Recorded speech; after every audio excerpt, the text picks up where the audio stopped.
How did you launch him 80 feet in the air? You told me to boat flip him! I didn't tell you to launch him 78 feet in the air. I flipped him in the boat, didn't I? Send it to the moon. I sent it! You said boat flip him! Oh, yeah. Do you fish? No. You know, people who don't fish think that fishing is lazy or boring, but it is the complete opposite. There are 100 little decisions to be made, variables to be considered, and you're never quite sure what made the difference. Did I cast too high, too far to the left? Did I reel it in too slow or too fast? Is the lure too shiny or too dull? Do I stay here or should I go over there? And you know it's not luck, but you do not know by how much. Because I am never disappointed out here, because I don't expect anything, because anything is possible. I can be hopeful out here, even in failure. Because I know if I just go out there around that tree, it might be different. Something might be different. Something I do might make a difference. On my property, you didn't win in my yard. Wait. All of you. Daddy, chill. What the hell is even that? You're listening to Fishing the DMV with your host, Thomas Ahrens. Fishing the DMV is brought to you by Jake's Bait and Tackle, located in Winchester, Virginia. If that doesn't get you jacked up, I don't know what will. Good evening, everybody. Welcome to this little bit of a last-minute live that we have going on tonight. Happy Wednesday. I hope everyone had a wonderful trick-or-treating holiday with the little ones. Hopefully you got to dress up, watch some spooky movies. We are here at November 1, and I'm going to make this a quick little sit-wrap before we get the guests on.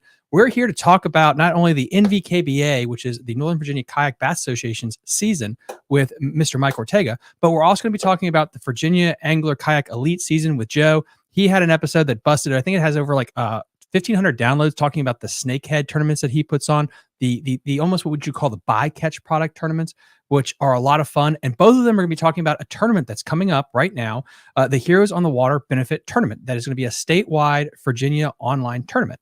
And without further ado, let's get these guys on. We got Mike and we got Joe here. Guys, thank you so much for joining me tonight. What's up, brother? Hey, Thomas, thanks for having us, man. You're very welcome. Thank you guys for making this, happen. You got me cracking up. You can't be starting the video with that boat flip, the video. Oh, my God. Yeah. I remember when you first posted, I think the funniest part about that was when you're like, as soon as the bass hits the day.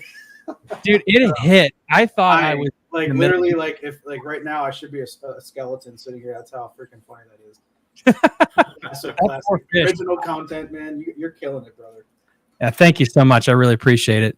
I don't even know how we'd start this. Well, I guess, Mike, since really you set this whole thing up, I guess I'll start with you. And what we're going to do, guys, first off, is we're going to kind of talk about the NVKBA season, the Virginia Angler Elites, and then we're going to segue straight into the benefit tournament. So NVKBA 2023, it's in the rearview mirror. Yeah, man. Hey, first and foremost, thank you very much, man, for setting this up last minute for us. I know I've been busy, man, ever since the Classic, dude. I've just been busy with life, works, wife's in college, all that good stuff. Like just a lot going on at the Ortega residence, and to kind of set this up last minute, I definitely appreciate that. I just wanted to put that out there. Joe, thanks a lot for coming on tonight too, brother. I know the whole communication thing hasn't been the greatest over the last month or two with this event in general, but we owe it to the beneficiaries, right, of making this as best as we possibly can. So just a culmination of that, obviously the folks over Heroes on the Water, they've been very pleasant to deal with and all that. So, just kind of wanted to forefront that. Appreciate you, Thomas, for being a voice for us, being a good platform for us, and obviously Joe and everybody who's making this happen. So, but yeah, man, as far as like NVKBA goes, dude, we had a hell of a season. We definitely reached a few milestones as far as like what some of our goals were this year. We hit, record numbers in our opening event and our second event. Never in my life would I have thought we would have a season opener and then a follow-up second trail stop number 2 of the same participation levels. I think we had 82 on each event, which is really good. And we would have actually broke that on our second tournament had we had not. I think we had a couple guys that weren't able to make it. So, but no, man, we've been doing great. Obviously, the member base is what I always say to our guys. This club would not be what it is without the members, right? That's what it's all about. It's not about me. It's not about the folks that, obviously the folks behind the scene. I couldn't do it without them. But this community that we've built, it's just amazing. And obviously Joe can attest to that with what he's doing. And, just the quality of anglers is amazing in our area. But more than that, it's the quality of people that we have, just down to earth, amazing individuals, people from all walks of life, right? Like this is the melting pot. We're like right outside of DC. Obviously the DMV area will fly.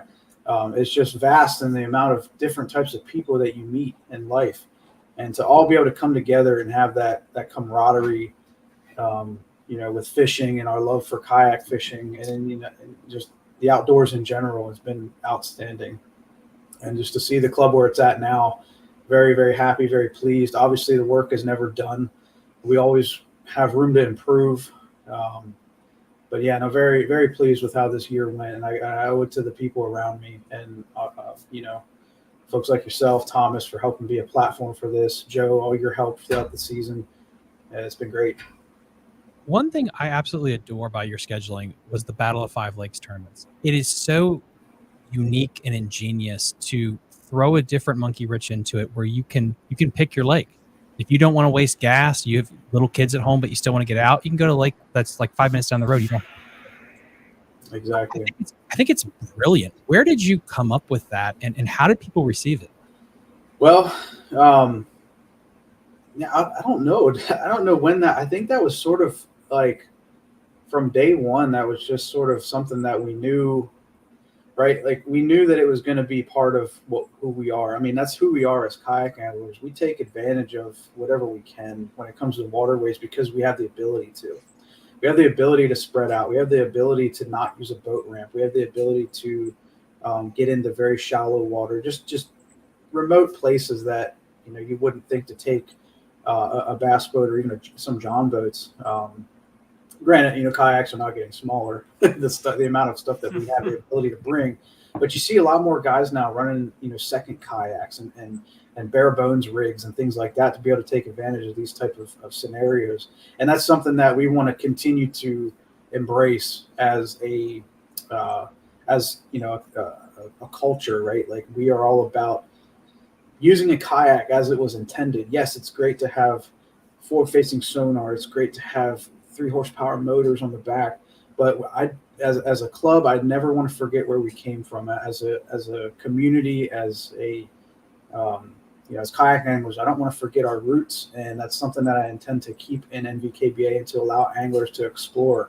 That's what we're all about. And the ability, like you said, to do that on multiple bodies of water at one time is really cool. And of course, we couldn't do it without the format that we've been running these tournaments in, what we call catch, photo, release. Right? We're not meeting up to do live weigh-ins and things like that. Obviously, we're doing live awards, but all this stuff is catch, photo, release, and we can get into a whole nother subject when it comes to that on fish mortality rates and things, and the whole environmental aspect behind this and conservation efforts behind that. But it's really grown to be something positive, I think, for the industry, for the outdoors, and fishing in general. But it's good, like you say, good to be able to be able to take advantage of spreading out and using that to our advantage.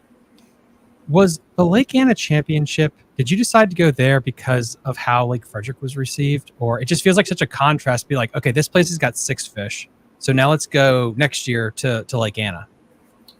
Lake Anna, we actually didn't decide that until like the latter end of the season. I think we had that nailed down maybe trail stop 5 or 6. Wow. Is that how we were going to actually go there? Decided to actually go there. And it was sort of a toss-up. What was the other lake? We were actually thinking of something like a Lake Orange, somewhere that's cool. A little bit further away. Like I know folks, and also I'll let this out now, but we were actually considering Briary and Sandy down in Farmville. Sorry, I'm getting blown up on Messenger.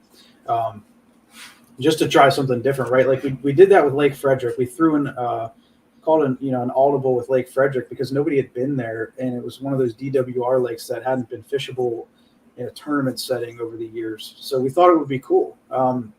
It wasn't so much the reason by going to Lake Anna wasn't really the like Frederick wasn't the reason that we did that.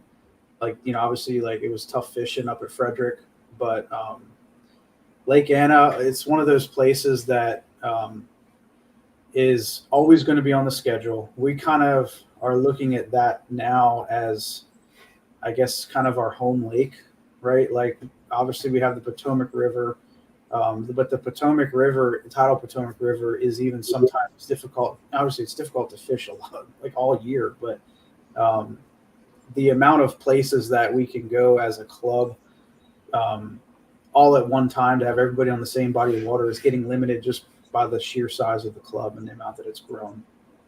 I think that's one benefit of seeing how well these multiple lake events have done. Because we even talked late summer, there are so many electric motor only lakes in Virginia that you could create different cookie cutter things to like these 2 lakes for an event, these 2 lakes for an event. So it's not like the BFLs where you're going to go to Kerr 67 times each year. You Correct. can really spread it out. Right. And another big driver behind going to Lake Anna, it's one of the few places that you really have to do your homework on. So we want to challenge anglers to do that. We want to get people out of their comfort zones. Obviously, Lake Frederick was out of everybody's comfort zone, right? But Lake Anna fishes very well throughout the year if you know what you're doing and if you know where to go, right? So we want anglers to be able to – we want to see who is absolutely the best of the best on any given day, who can go there and put their homework in, do a little bit of pre-fishing, because it's such a big lake to us as kayak anglers. You know, that's for a kayaker, that's a big lake. That's what I would consider a big lake. For a bass boat, it's probably average, you know, compared to something like Kentucky Lake, you know, or some of the bigger national level lakes. So that's what kind of was the intent behind that, to go with something that would challenge the anglers to obviously not announce it until later on in the season, get everybody kind of, you know, out of their comfort zone a little bit. As a tournament organizer, you had a hurricane barreling down on you. How hard was it to make that call? Where was your mindset going into that about moving that event? Well, I knew leading up to it that it was going to be a last-minute call, because I've had events in the past, and this is just based off of experience, to where, you know, we would call an event too soon, and then it ended up being a good day or a decent day. You know, so being the classic, like if it was a trail stop, I probably wouldn't have been that pressed on it. I may have called it a little bit earlier, but being the classic, being that this has been on everybody's calendar all year long, I wanted to wait until the last minute. And I knew the guys who were there were dedicated and they were going to be there pretty much regardless. I don't think I may have had one dropout after the switch. Wow. So that says something about the level that these guys were able to adjust and adapt and overcome, which is great, but I can't rely on that. You know, as a tournament director, I learned a lot by that. I'll tell you what, first thing I learned is I learned to have a backup date. And I learned too that I need to announce a backup date. So next year we will have rain dates for probably every event. Absolutely a rain date for the Classic.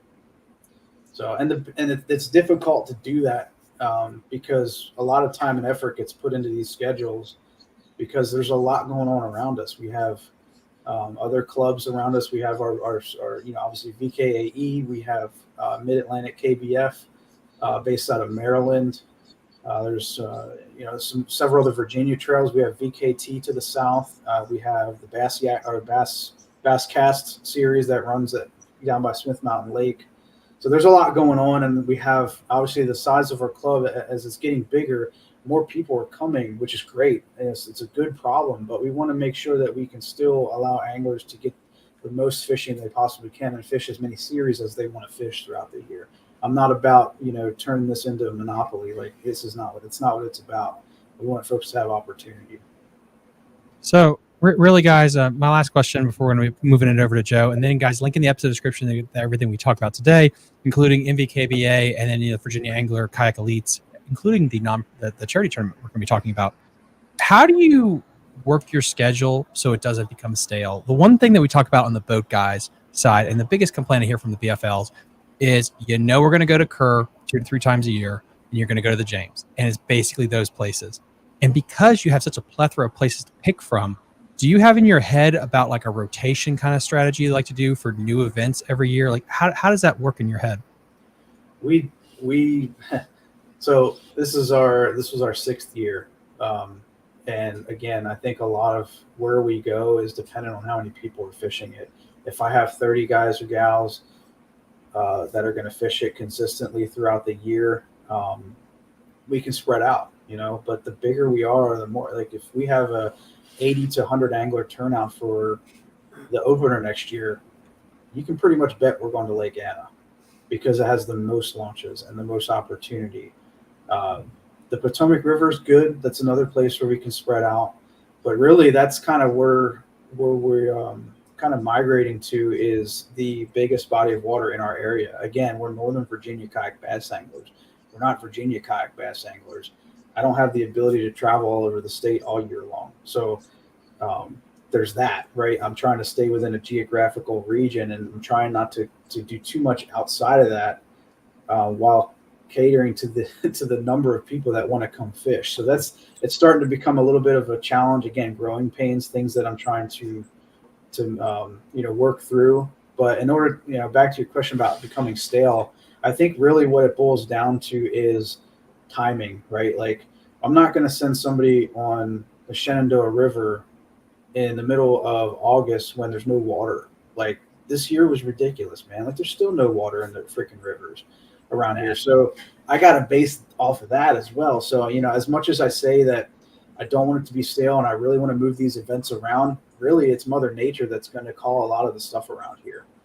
I think that's really what boils down to where we're at and the amount of diverse fisheries that we have. Even though it may look like a repeat schedule or a similar schedule, you got to understand that this thing's going to fish different every year or slightly different every year. And there's always something to take away from that, I think. Last question. Got me another one. What and everyone in the comment section, do let me know this. What is everyone's definition of Northern Virginia? Because I do think that's fascinating that if you lived in DC your whole life, it's completely different than if you live in, north of Fredericksburg. So Pennsylvania. So Northern Virginia to me is what I look on a map and I say, all right, this is the northern part of Virginia. And to me, I've always based it off of anything north of Lake Anna. Okay, gotcha. North of Lake as far as like the northern part, right? Like if I was a Nova kayak club, I'd probably be fishing Burke Lake or, DC, Potomac River, Upper Potomac, things like that. But we obviously don't have we're too fat for that, our club.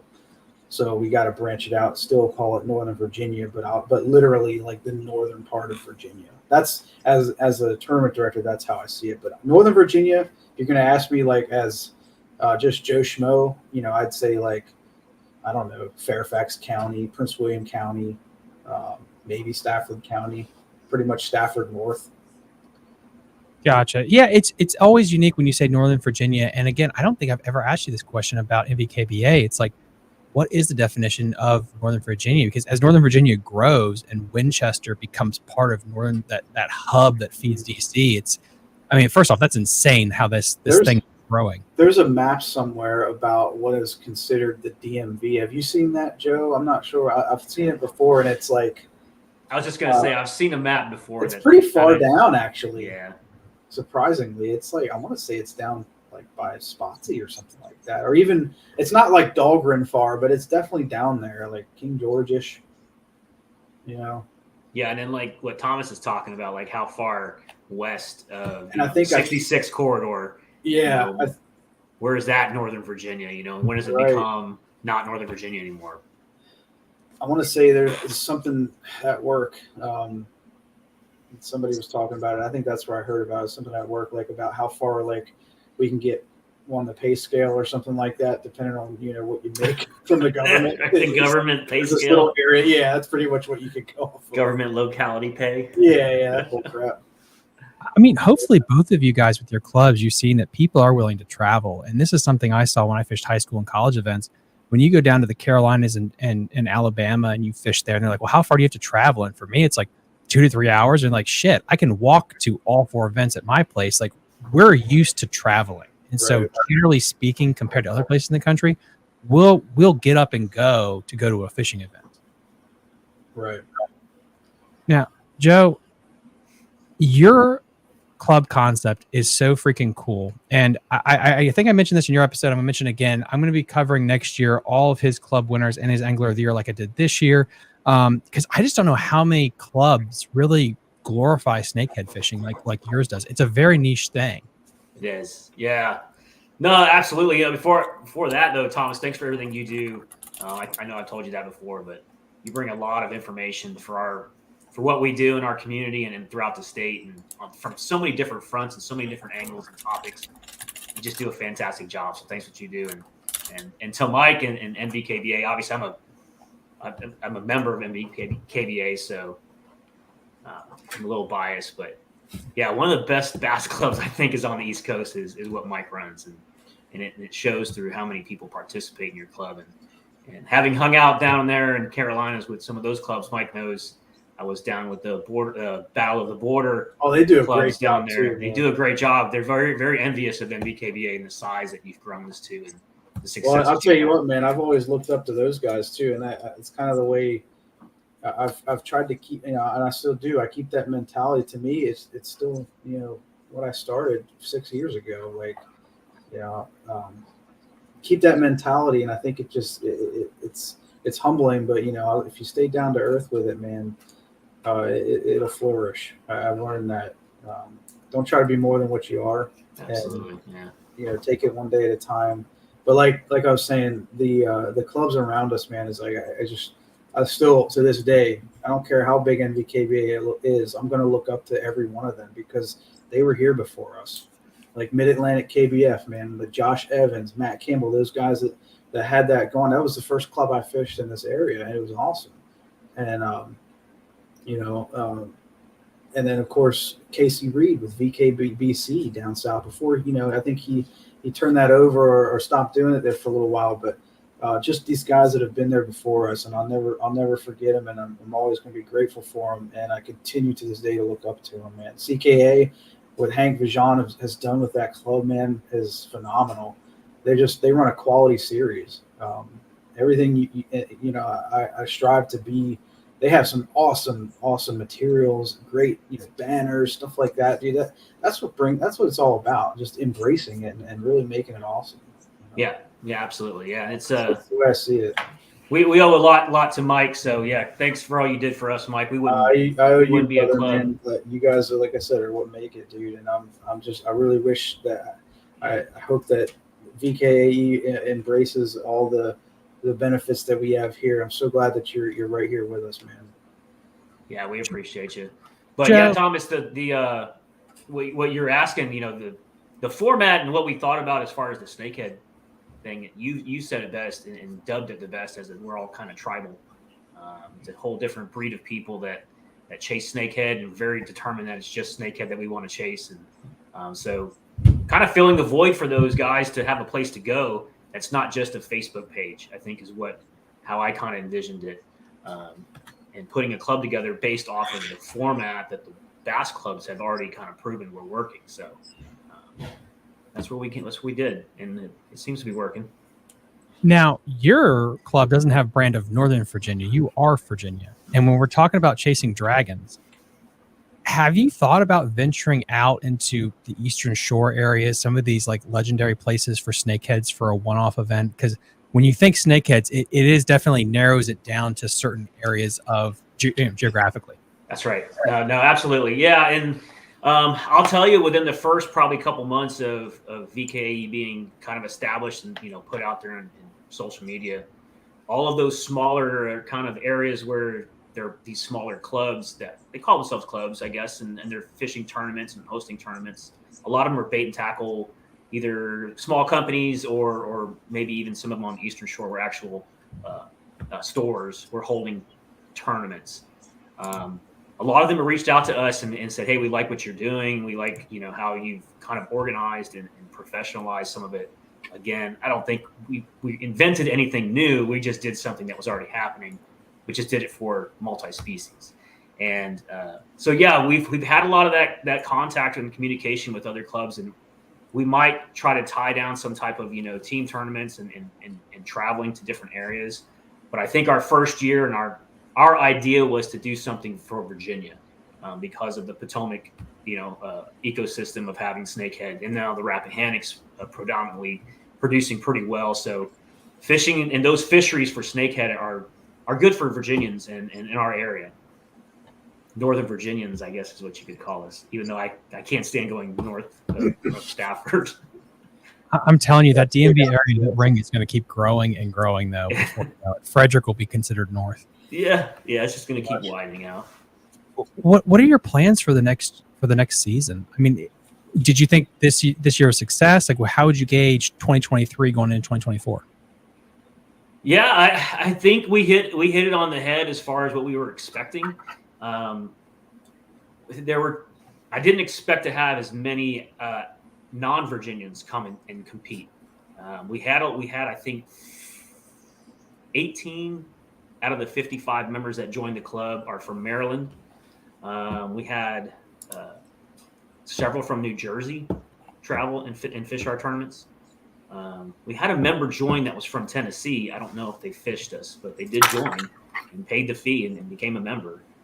So that was kind of what we did. We didn't expect that. We expected it to be kind of the locals that we knew, the crew that I run with, and then a lot of the anglers that fish in NVKBA that kind of dabble in the snakehead stuff and enjoy that. I knew that we would get some of them to come over, but didn't expect the outsiders, out-of-towners to participate. So that was good. I think that's going to grow some more. And we have the same challenges as Mike does, just on a different scale as far as growing, because we centralized to a one launch kind of format.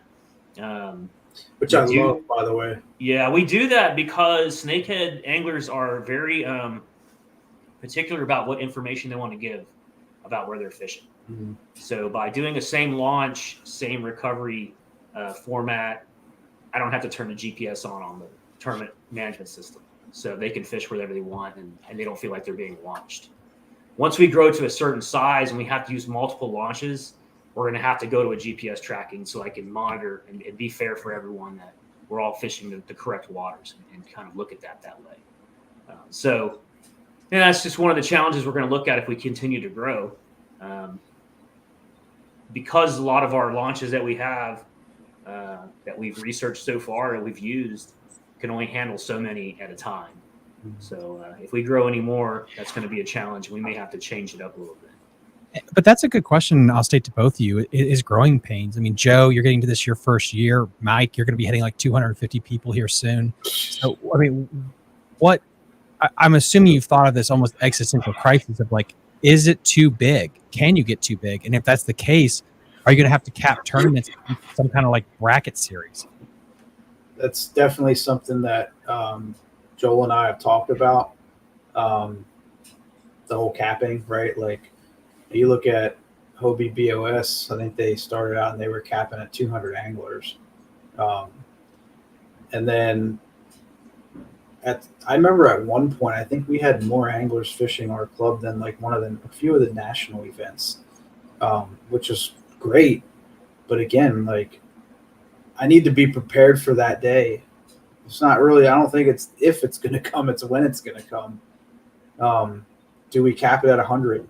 Do we cap it at 150? I don't know. I don't know the answer to that yet. I just know that it's definitely something that we need to consider. Either that, or which I don't like to resort to like the financial side to where I want to make it not accessible for somebody who may not be able to afford it. I want it to be affordable for everybody. I don't want you to have to pull out of your kid's college fund to be able to fish with us, kind of thing. Like this is open to everybody, and that's my intent. But in saying that, if I put a cap on it, is it really open to everybody? I don't know. It's really a first come, first serve thing at that point. And some guys, there are folks that aren't on social media that fish our trail. And I've been trying to put a lot more effort into making sure that this is as available as possible. We have email set up. We have Fishing Chaos, which is phenomenal to be able to reach those people. YouTube, you don't even need to have an account or social media to go on YouTube and watch our captain's meetings and things like that. So there's ways to stay informed and all that good stuff. But I forget what your original question was. But as far as like, just like you said, like at what point does it become too big or manageable? I think it's interesting because, and for our podcast listeners out there as well, I talk about this a lot where Bassmasters has this issue where you get the growing pains of you're going to have a 300 boat tournament and then you're locked into only going to 3 places. And then MLF comes around and they think like, well, what if we split the field to 2 different days and now we can go to a bunch of different bodies of water? Neat concept, maybe not executed very well. And that's a dilemma. It's like the more boats you have or the more kayaks you have, now there's less places you go. And then you have that issue as well. And it's a balancing act. There's no right answer to it. And it's really, how do you deal with that? And then you look at Northern Virginia area, you know, we have the anglers, we have the money, people have the exposable income here. We're blessed with that, where people want to get into fishing. And this is a lot easier to do than buying a $120,000, you know, the Icon boat. So it is a unique situation for both of you, where you have the base that will probably grow, and it's how do you approach that in the future? And it's going to be tough. Yep. Yeah. But on the other side of things, before we switch to the other tournament, when do you think, and you don't have to give it a definite, when do you think your schedules will kind of be announced for next year? Do you want to go, Joe? Do you know? I don't know yet. I mean, I'm thinking about it pretty hard here the past couple of days, because I see some of the I'll be honest with you. I kind of wait and see what everybody else kind of does at the national level first. And I based it off of, and I only did this 1 year, so I'm only basing it off my one try at this. And I based it off of when I released ours. Once KBF announced they were coming to the Potomac, you released your schedule about that time afterwards. And I think that's when I decided that's when I could plot where the Potomac would be for us. So that's what I waited on this past year. So this year I kind of have an idea, but I don't know when I'm going to. So I try to make ours a Christmas present.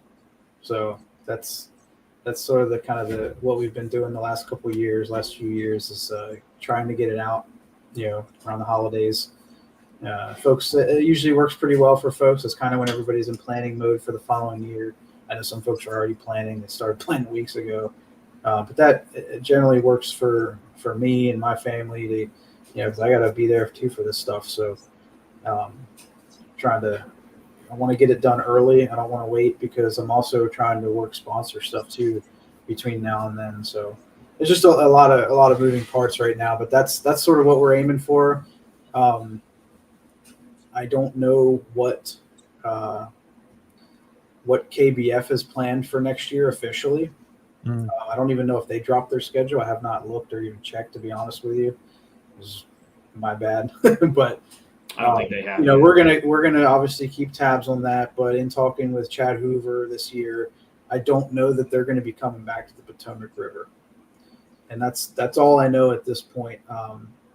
Now, that being said, obviously they still have partnerships with people in this area and different tourism bureaus and things like that. So it may be up to us to, you know, the clubs in this area to take reign of that and to really promote kayak fishing with the community, right? So obviously that's, as far as NVKBA is concerned, that's one of our big pillars. Like, I have what we call the 3 C's: the competition, community, and camaraderie.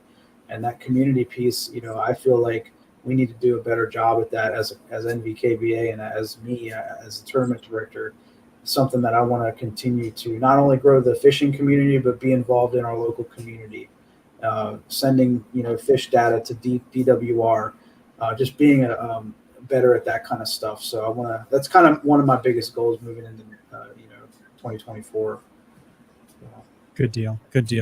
And guys, we've reached the part of the show, the Heroes on the Water Benefit Tournament. How did this become a thing? What are the rules? Just take it away. Yeah, so we always, again, trying to be involved in the community as much as possible, right? We always, as NVKBA, have tried to do some sort of a charity event or benefit tournament every year for somebody, for a beneficiary that we find valuable. A lot of times it's with the military community and the law enforcement community, because we have a lot of that community in this area. We've done, pretty much it's been mostly with our veterans. And it always happens to be around Veterans Day, because it's the end of the season. Everybody's kind of gearing up for winter and hunting, but there's still some really good fishing to be had. So we thought it'd be a good time, you know, once everybody's done with the original season, or with the regular season and the classic, to end with one big bang, you know, and try to raise as much funds as possible to a lucky beneficiary. Over the years, it's been with Heroes on the Water George Washington chapter. once that phased out, we had a entity or a nonprofit called Bravo Zulu Outdoors. Did that for a few years with Carl Schwartz, who used to also run the George Washington Heroes on the Water chapter. Both organizations, unfortunately, basically disbanded, and we were kind of left to try to find another beneficiary. We did a thing with Mission 22, national organization for for veteran suicide awareness.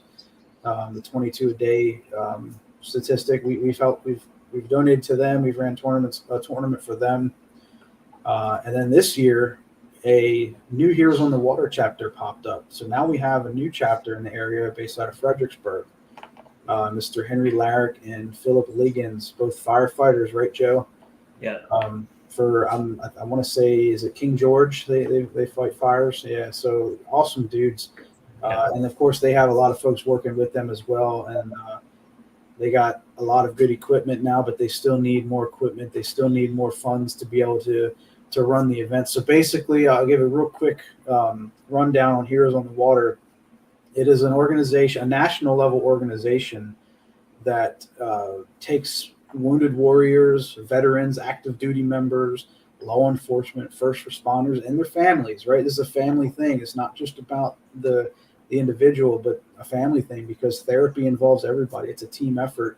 And what they do is get them out on the water in kayaks.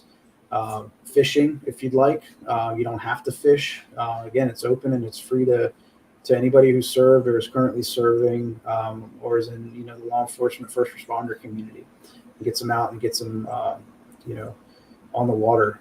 So and it's really good because, as you know, Joe, and as you know, Thomas, I mean, you have your own kayak. It's therapeutic when you're out there. It's very intimate, especially when you're by yourself. But to be able to, not everybody has the ability to do that. Some folks have disabilities and things like that. And this organization, again, as a national level organization, does a fantastic job in helping out our heroes. And what they do is they have chapters all over the country. I think the next closest one to us is the Tidewater chapter, based out of Virginia Beach area. But again, we have such a huge service community in our area that it was missing after BZO left. So really happy to see him back. And as the kayak clubs in the area, we want to do everything in our power to get them up and running and to be able to help out with raising funds and awareness and all that good stuff. So that's why this is so important and why we're holding this tournament. And then, guys, ask all your questions. I have marked all the questions. We're going to get to all of them as we continue here. If you would like me to save all the questions to the very end, or just kind of pop them up on the screen as they come? Man, if you got them coming, we'll answer them, dude. Sweet. We got Justin B. Fishing. Tournament question. When you can answer. If I catch 10 fish bigger than my partner, is it only my top 5 fish that count? That is correct.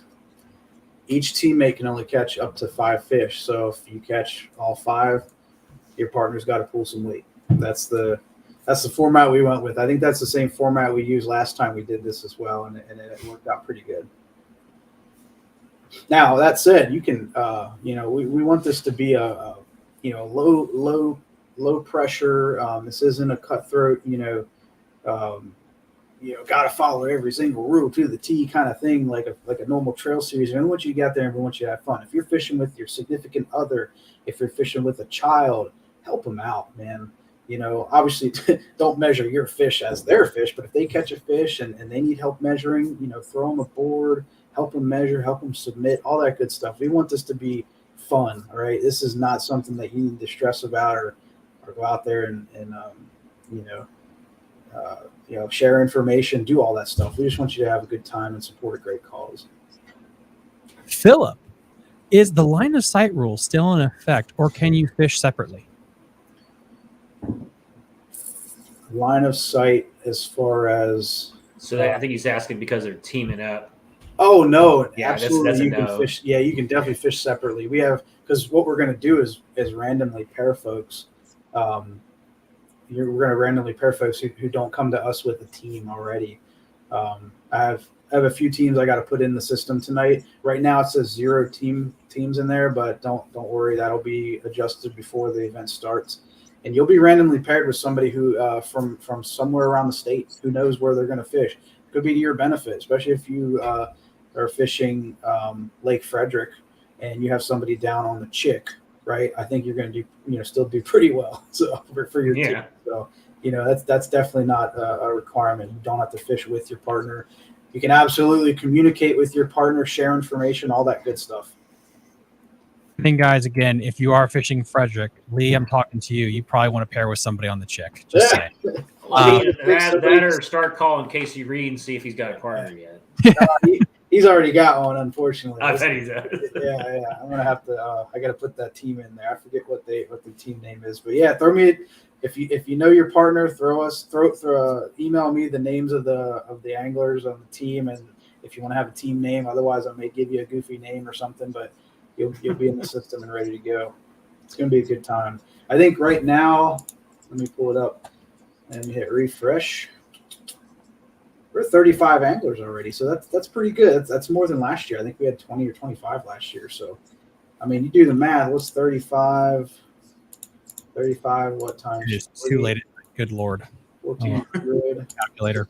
Too many beers in for that. I mean, dude, we're pushing, giving Heroes on the Water upwards of $1,000 just for entry fees. So it's pretty awesome. I'd love to see this thing hit 40 or 50 anglers.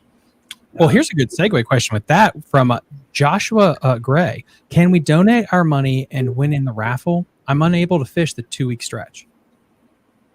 Oh, most definitely, man. Even if you can only get out one day, like you can absolutely just sign up for the tournament if you want to do it that way. 50% of your money is going to go to Heroes on the Water that way. And then the raffle, I think you can also do a separate donation. But, I mean, really, man, just buy extra tickets. That'd be the best way to help out with all of this. Because everything in the raffle is going to go to Heroes on the Water. Everything in that all the prizes have already been paid for. So, yeah, man, pretty much every single thing that's going, or every single ticket that's going in that raffle is going to get to Heroes on the Water. I think we're pushing $1,000 there already too. So, awesome. Yeah, I think it's 5 tickets for like $60. I think you get 100 or 10 tickets for 120-ish or something like that. So, yeah, it'll be good. And you already mentioned this, but I want to make sure we really clarify this, especially, guys. It's going to be re-uploaded as a podcast episode for all my Apple Podcast, Spotify, and iHeart listeners. This doesn't have to start day 1, November 3rd for you. If you're listening to this and it ends up being Monday of next week, you can still enter this and participate. Correct? Absolutely. And that was one of the big reasons why, I knew it was going to be, we originally had planned this for a 1-day tournament, but given the fact that we had to change our classic and we had to, we were throwing a curveball there. We had to move our classic into, was it October?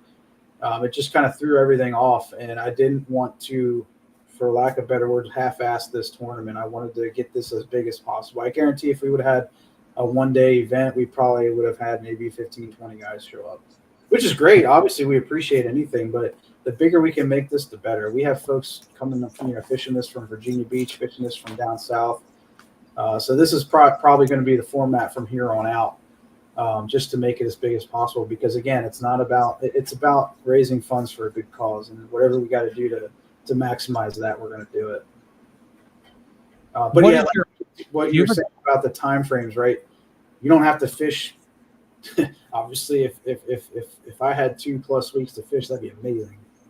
But it starts midnight Friday, so actually midnight Thursday into Friday. So you can wake up super early before you go to work and put on the water. You can fish at nighttime. Obviously, follow all your rules, follow all your Coast Guard laws, have your lights, all that good stuff. Don't be stupid out there, right? Like, do the right thing. But it's open for a reason to be able to maximize. What, in a perfect world, is $1,000 really your goal? If you had some kind of goal that you'd like to raise? Dude, I'd like to raise 100,000 if I could. It's just whatever we can push their way as a thank you for obviously for what they do and to assist their mission. I don't have a set number. I think I have the raffle goal as like 3,500 or something like that, but I'm not set on that number. Obviously, I'd love to go more than that. First and foremost, I'm just appreciative of what folks are willing to donate. Plain and simple. Times are tough right now. We all know that. The economy is in shambles, and I won't get into all that, but times are hard for a lot of folks. So whatever they're able to donate is amazing. Even if they can't donate and they just want to show their support and share the awareness, that's what matters. That's what matters here. Right on. I think we're really caught up on all the questions right now. Is there anything else in particular that people should know about as this tournament approaches? Man, it's kind of turning into a little captain's meeting, isn't it, Joe? It is. Which is good because we're not holding a captain's meeting for this. I think I see one there about the bump boards for trash fish. What they say. Oh, yeah. Hold on. Trash fish. I like it. Oh man, that's awesome. So no, yeah. Again, I put in the rule I just actually updated the tournament description before we started the show just to make sure I had all my T's crossed and I's dotted. But VKAE has up on their website the rules, right? So we're going to basically follow their snakehead measuring rules because we know a lot of these bycatches, they're toothy critters. You might catch a freaking 48-inch muskie, and I don't know if you have the board for it, but if you catch a muskie, probably you win. I mean, it's really going to be plain and simple. No, but blue cat might beat you out if you're on a blue cat. True, yeah, that's very true. Good. But yeah, I mean, it's catfish, it's muskie, it's whatever freshwater fish you catch that's bigger than a largemouth bass you throw. And then the stripers are going to start running a little bit, so you might find a migratory one. I don't know. People are nailing them down at Lake Anna already too. It's pretty awesome. Yeah, man. So yeah, but any trough you want to talk about that board a little bit? I would say any trough board is going to work. Our rules are going to say we prefer catch as a brand, and then Freybill, Yak Gear, and Freybill has like the gray expandable one, right? Right. It's pretty common board and it's pretty cheap too. That's a cheap one. An even better cheap one is the Yak Gear. I forget, it's like a yak stick or something. What it's called. It folds out 3 ways. Oh yeah. That's a better board if you're going to go a little bit. That's like a 32 or 36, right? Something around there. Yeah, that's in our rules. And then the hog trough has kind of like a catch style board.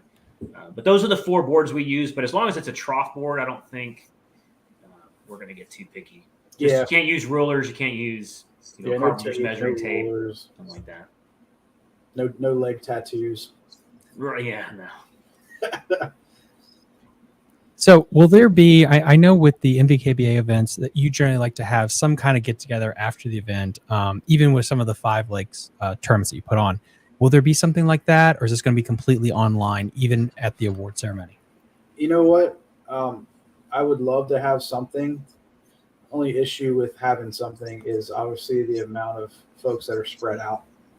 I think, realistically, I think what's going to happen is going to be a live awards. Maybe you'll be there, Thomas, or something along those lines. I'd like to still be able to have some folks there. Maybe we do it somewhere at like a local venue, brewery, whatever it may be. It would be cool to have, if we want to, obviously invite folks out, that'd be awesome. I wouldn't expect everybody to be there, but what I would really like to do is to be able to physically present some sort of a check or something for Heroes on the Water. I'd love for them to be able to come out if we do something like that. I think that'd be pretty awesome. I already got the check in the mail today or yesterday from Custom Ink for the hoodie fundraiser that we did. So we raised a couple bucks for them there. Obviously, I'm going to give that to them when I see them.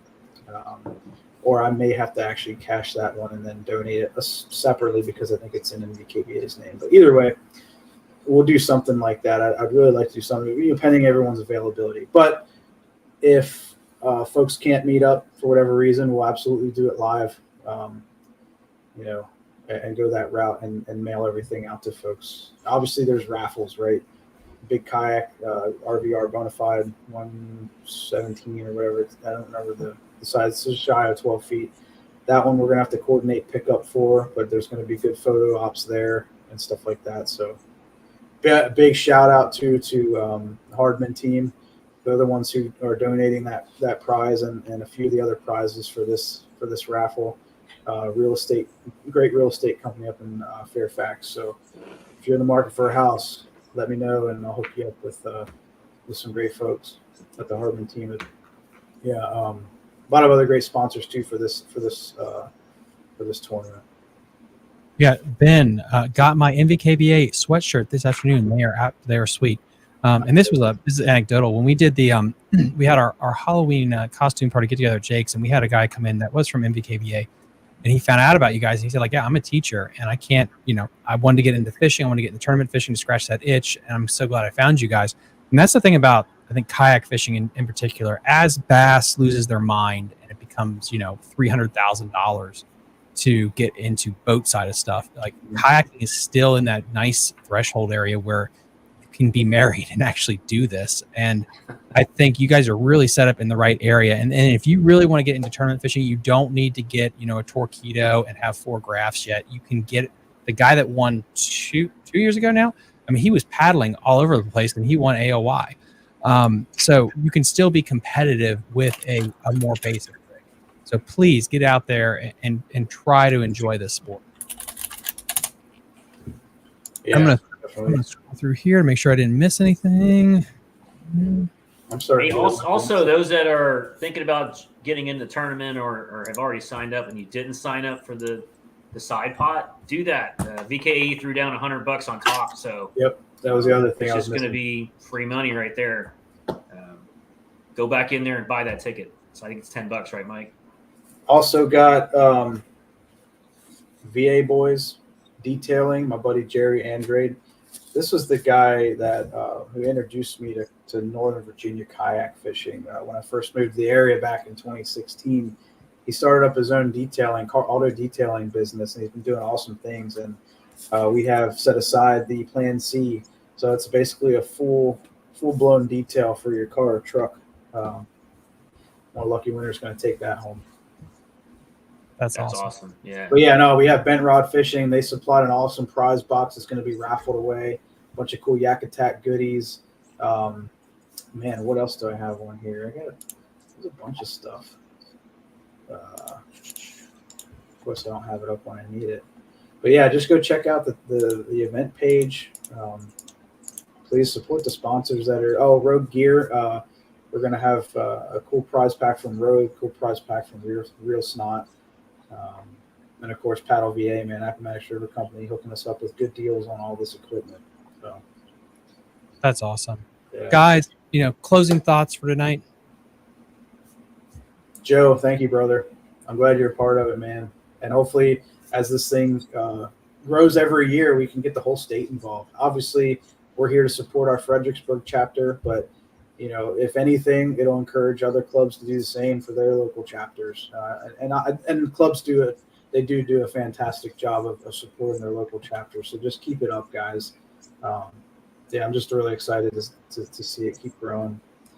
Sign up. If you got any questions, let me know. Let Joe know. Yeah, same here, Thomas. Thanks for having us. And Mike, thank you, as always, for everything you do for us. And we're just proud and happy to be part of supporting and Heroes on the Water. Mike and I have talked about it. I think both Mike and I had both talked about possibly diving into being the Heroes on the Water leads over time. And over the years, we've just talked about it. Yeah, it's just we need just something, man. So proud that and happy that Philip and Henry stepped up and have taken over. So I just got word that Philip and Henry are going to be on a team together. So I'm looking forward to seeing that, man. That'd be cool. Yeah, a couple sticks. So hats off to those two guys for taking it on, and we're happy to support. It's not an easy task. It really is not. And they're doing just, the value added and the value to the community and the folks who need the therapy and just need to get outside is second to none. No, it is. And unless you stand up and actually get involved, nothing can rather happen, whether it's in your local community, it's a little bit bigger, if you're running for governor or, doing something like the Black Bass Community Board, anything like that, you got to step up in your local community to actually get something accomplished. Yeah. Guys, as always, link in the episode description to everything that we talked about today. I have linked everything for Virginia Kayak Angler Kayak Elites. I hate acronyms. My God, they screw me up. Virginia Angler Kayak Elites and Northern Virginia Kayak Association. Got it that time. And then these days.